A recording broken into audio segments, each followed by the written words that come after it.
But let's talk about Kiki Iriafen, who, as I mentioned, has been off to a pretty strong start so far to start the season. Just some numbers for you real quick. She, in her first 2 games of the season against Brittany Griner and Tina Charles, she totaled 31 points, 18 rebounds. She was the first rookie in Mystics history to start the season with at least 30 points and 15 rebounds. She also became the 10th rookie in WNBA history to record those numbers, and the 9th rookie in Mystics history to grab at least 14 rebounds in a game. So you talk about being pro ready and being able to be impactful immediately.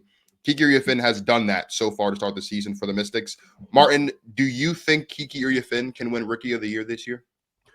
I do, but I'll tell you the main reason why is because I think Paige, I think, is taking her time. And I think the nature of Paige Bueckers being very unselfish, and I've got some stuff on Paige later when we talk about point guards, but Dallas is 0-3. Her and Enrique don't look to be, I mean, it's still early, but they're not clicking like great right away. I think her numbers will be good, but the team, I don't think Dallas is there yet. Not that your team, it's not like MVP where your team has to be winning and successful for you to be up for Rookie of the Year, but I think that can be a factor. So I not to take away from Kiki, I think she can earn it, but I think what's going to help her is the fact that Paige is kind of taking her time, feeling it out, her nature as being so unselfish and collaborative and not wanting to just like take the thing over and being like a true point guard. Again, I think Paige is going to have a Rookie of the Year worthy season, but Kiki is so aggressive. She has so many opportunities in Washington to be aggressive. And I mean, you've been watching her in these first few games more than I have, so you can share kind of what you've been seeing for, what's working for her out there. But I think she's doing what I thought she would do in terms of just her being so ready right away. And I think because, of course, the number 2 pick, Dominique Malonga, we barely even seen her yet, so her chances for Rookie of the Year are down. Her teammate Sonia Citron might have a chance at it, but I think Kiki, with her motor and with her approach to the game, she absolutely has a chance to win Rookie of the Year. And she's turning heads. Like, now people are having to start to say, like, look, remember we were saying like Kiki's like projections for in the mock drafts was like going down and down, and we're like, yo, we still think Kiki's a top 5 player. So none of this surprises us because we've both been very high on Kiki. But now I think people are starting to look and be like, oh, yeah, Kiki Iriafen, USC, Stanford, the girl, she really is like that. And she's getting right to it right away. So she's definitely has a chance she's going to have a chance to win it, I think. I would agree. I mean, you talk about, again, those first 2 games, I think for me were pretty telling as to what we can expect moving on. I mean, when your first 2 matchups in the pros are Brittany Griner and Tina Charles, and you're getting 30 points and 18 rebounds combined in those 2 games, that's a pretty good sign. As far as what's working for, I think it's a couple things. Number one, I do think that Kiki Iriafen obviously has benefited from the absence of Shakira Austin. Shakira Austin did not play in the home opener in the first game of the season against Atlanta due to injury. She did play a little bit against Connecticut, and then she got tossed. And she's going to be missing the game on Friday due to concussion protocol. So Kiki's gotten a lot more run earlier than maybe the coaching staff probably anticipated moving in just because of Shakira Austin's absence. But everything that Kiki's doing, no matter how many minutes she's gotten, she would have been doing anyway. Like, this is who she is. As you mentioned in the clip, she's a great shooter, for her size. And I think that's really what's been the big key for Washington so far, starting off the season 2-1.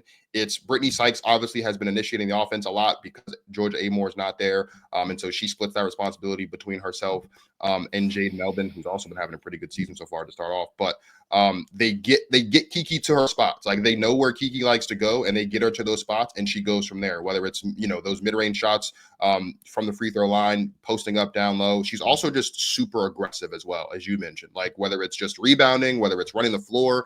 I mean, when they get out in the fast break, it's funny. I think back to when we had Coach Gillette Law on the show, and she talked about how Camila Cardoso is like the fastest, or the fastest 6'7" floor runner you've ever seen. I know Kiki's not 6'7", but when you watch the Mystics out in the break, like, Kiki's moving and she's getting to her spot, she's getting her hand up, and they're finding her, whether it's Melbourne, whether it's Sykes, whether it's Sonia Citron, like they're finding her and she's making the most of it. The one concern I have for Kiki, as far as just not just rookie of the year, but just overall productivity, is the foul trouble. She did foul out of game 1 of the season. I believe she had 4 or 5 fouls against Connecticut. So she will have to work on that, but that'll come over time with just continuing to get acclimated. But I do think that Kiki can win rookie of the year. And to the points that you mentioned between Paige just kind of being a little bit slow to start the season and Dominique Malonga not having played much because she arrived to training camp late, Kiki Iriafen should be right now the odds-on favorite to win the award. And in my opinion, the only way she wouldn't win rookie of the year would be if at some point she falls into a lull at the same time that Paige or Dominique Malonga starts surging. That would really be, or, if Sonia Citron just takes off. But Kiki has been really, really good. And I said this to you when we were talking about the show earlier, in the week. I know that the Mystics obviously have some things to do. They haven't had Aaliyah Edwards yet because she's been dealing with the back contusion. But Brittany Sykes is obviously the best player right now, and I'm not saying that she's not. But if Kiki Iriafen can keep up this pace and keep up this level of efficiency and continue to be this impactful, and it translates to winning, when it comes time for us to talk about what teams are and aren't making the playoffs, if the Washington Mystics are a playoff team this season, it would likely be because at some point in the season, Kiki Iriafen became their best player. And I don't think that's a bad thing. It's very similar to conversations you and I were having about Rickea Jackson at points in time last season. Like at some point, we knew Dearica Hamby was the best pro on the team, but at points, it looked like it was Rickea Jackson. And I think the Mystics are kind of in that territory right now. I absolutely think Kiki Iriafen can, and I think she will win Rookie of the Year. Really small sample size. We're 3 games in, but she's got another tough test tonight. She's going up against A'ja Wilson, best in the world, the player that she's getting all the comparisons for. So I'm definitely interested to see how that matchup goes. But I have no reason to think that Kiki Iriafen can't keep this going and be what I said she would be when we had Mike Hughes on the show after the draft, which is the best rookie in this draft class. Yeah, I feel like she might need to get off a couple 2010 games. Sure. And she might be trending in that direction. Like I think the Connecticut game was 14-17. Like she's trending in monster double territory. And what are her shot attempts looking like? Is she getting double-digit shot attempts? I believe like in terms of what she's hovering around. She's hovering around double-digit shot attempts. I don't think. Okay. I do think there might be one. No, she's taken 10 shots each of her first 3 games. She was 4 for 10, 7 for 10, 4 for 10. So she's taken exactly 10 shots in each of the first 3 games. I think that's been a combination of, again, Shakira not being present, and also Brittany Sykes fouled out 1 game as well. So that might have played a part in it. But it also can just be organic. Like there are just times when they're just going to her, and like when they're just like, let's get Kiki the ball, like they're exploiting her. With her footwork and her size and her ability to maneuver on the post, like you and I were talking when you made the Angel comparison, like there are stark differences between the two of them, right? The big difference is there's a lot more polish to Kiki's game, and that does lend itself to when you're especially talking about working down low and doing the dirty work. Like Kiki's better at that, right? And so you can see in games, sometimes they'll just feed her the ball down low in the post and just say, go to work, right? Or they'll set her up in the 2-man game, whether it's Brittany or Kiki or Sonia or Kiki or Melbourne and Kiki, and just maneuver that way. And it's really worked. A lot of it, though, a lot of her shots, though, do feel like it's just in the rhythm of the game and the rhythm of the offense. Like it's not like they're force feeding her shots or anything like that. But if she's in her spots and they get her the ball, she'll do something with it, whether it's, that face-up game with the shooter or with the mid-range shot, off in between the corner and the block, or whether it's just a little fade off the post. Like she's working on that stuff. And like you said, she'll probably need some more 20 and 10 games to really like stamp it as Rookie of the Year. But if she's just taking 10 shots a game, like her efficiency for the most part has been pretty 10, 7 for 10, 4 for 10 in the first 3 games of the season. She might not need to be taking, 12, 13, 14, 15 shots a night to accumulate 20 points and 10 rebounds, because she's getting her shots in the rhythm of the offense, and it's not taking away from anything else that they're doing. Well, and to your point, like it's going to be really interesting. I as we were projecting for the draft and with the Mystics, I was all for the idea of Kiki and Aaliyah Edwards together. And then you still have Shakira Austin. So that's going to be interesting. And of course, Georgia Amore went down right away for the season. So, I mean, the Mystics, they're still in a good spot, but they're not at full strength without they lose Georgia. Aaliyah's out, and Shakira's been up and down. So it's like literally 3 players who would be part of your rotation. Yeah. Are you don't even have access to. But in that front court situation, I think it's really going to help them, Kiki, getting this experience and getting these reps before Aaliyah comes back, before Shakira is like back up and running like full time consistently. But it's going to be interesting how they manage that because between those 3, Shakira, Kiki, and Aaliyah, that's a serious front court to work with going forward. But it's going to be interesting, like, even to your point, if Kiki starts to become the best player, how does that affect Aaliyah's role when she comes back? How does it affect the chemistry between those 3 in the front court when they're all healthy? I think it's a good problem to have, and I love the combination of those skill sets. But that's going to be interesting to see how they manage that, because we both think that Kiki is gonna keep being aggressive and keep working her way up the ladder. I mean, here's the thing. Let's say we get a reality where Kiki does become the best player. I think that would actually be good for Aaliyah Edwards coming back, because she hasn't really played much of anything. I don't even think she played in a preseason game because of the lower back issue that she's been dealing with. So I think it would be helpful for her actually if she doesn't have to come in right away and just assume the increased level of offensive responsibility that we would have expected her to have coming into year 2, given the situation in Washington.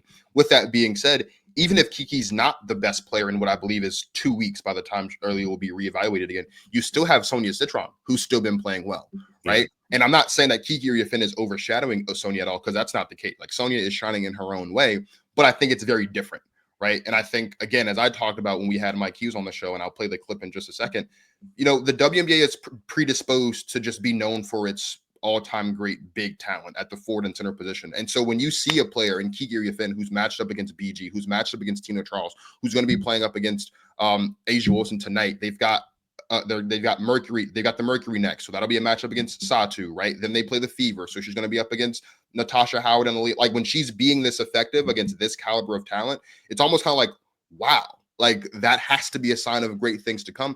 Sonia Citron's been shining in her own way, but I just think if Kiki Iriafen at any point in time becomes their best player, that will do wonders, because it'll take the pressure off of Brittany Sykes a bit, where she can still turn it on late in games, as she has done. They've been down all 3 of these games entering half, and all 3 of these games, it's been a fight down to the very end because of Brittany Sykes taking over. Sonia Citron a bit as well. But if Kiki can kind of take command and be aggressive and like set the tone early, I think they won't be in that many situations moving forward. And then that would be, even better for Kiki, even better for Aaliyah when she gets back in, even better for Shakira Austin, because that's what we talked about it. That's what I'm really excited to see. I'm really excited to see what this offense looks like when you have Brittany Sykes, Sonia Citron, Aaliyah Edwards, Kiki Iriafen, and Shakira Austin all on the floor. That is, in my opinion, going to be one of the most versatile five-player lineups in the WNBA when they're all clicking and at their highest efficiency. And Washington wants that. So Kiki Iriafen, for a myriad of reasons, not just long-term, even short-term, being their best player is in their best interest. Yeah, that's why I brought it up too, though. I mean, that 5-person lineup you just mentioned, Kiki would be the 3, and sure.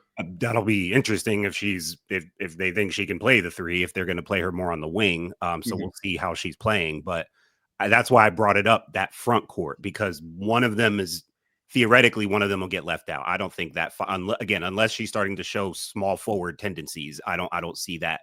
You don't think you don't think they would slot Aaliyah in at the 3, just in that type of? No, I think they're both a 4. I think Kiki and Aaliyah are squarely 4s right now. So I think Kiki and Aaliyah can play together as a 4-5. I think either of them can play with Shakira as a 4-5. And that's why I brought it up. It's like you're kind of going to have to maneuver that and figure that out, because I don't think Kiki or Aaliyah is really a 3. If you want to go big, a big lineup for some reason, like that might be viable, but I don't see Kiki or Aaliyah really slotting as a 3. So that 4 position is going to, but again, it's a good problem to have. Both of them are highly skilled. Yeah, you have both, so work with both. And having a rookie be the best player is a lot of pressure, though. I will say that's a lot to put on her. So it should help. It's going to help Aaliyah with Kiki being confident, but it's going to help Kiki when Aaliyah gets back, so she doesn't have to keep like just being the best player as a rookie, because we think this can be a playoff team, and that's a lot of pressure to lead a playoff team as the best player as a rookie. Yeah, For sure. Just top in the comments real quick. Chicago Cheetah says Paige Buckets winning Rookie of the Year is a done deal. Maybe. I don't know. I mean, now I will say this about Paige. Paige, I believe, so far through her first 3 games, is at like 20 assists and 7 turnovers. So she's being really efficient, but like Martin said, it has been a little bit slow. Where I mean, they were playing, I think, Minnesota the other day in the regular season. She was getting like quadruple teamed at some point. So there's some adjustments that's going to be. But I do think, like you mentioned, I do think the key for Paige to win Rookie of the Year would be how quickly Paige and Enrique can kind of iron out the kinks and start clicking and being the backcourt that we all kind of expected them to be coming into the season. Because you're right, it hasn't really felt like they got to get some wins too. They're gonna they got to win wins. Yeah, they're not going to go 4-44, but yeah, it's not MVP, but like Rookie of the Year, you're gonna have to get some wins. Yeah, not necessarily a winning record, but they do need to get some wins, especially too if you're talking about if it does come down to Paige and Kiki. The team that has more wins, that player would probably end up winning Rookie of the Year. Unless Paige is just going crazy, and that's where I'm saying, like, Paige just she's just so patient and kind and calm, and she'll have some breakout games, but she's never going to force the issue.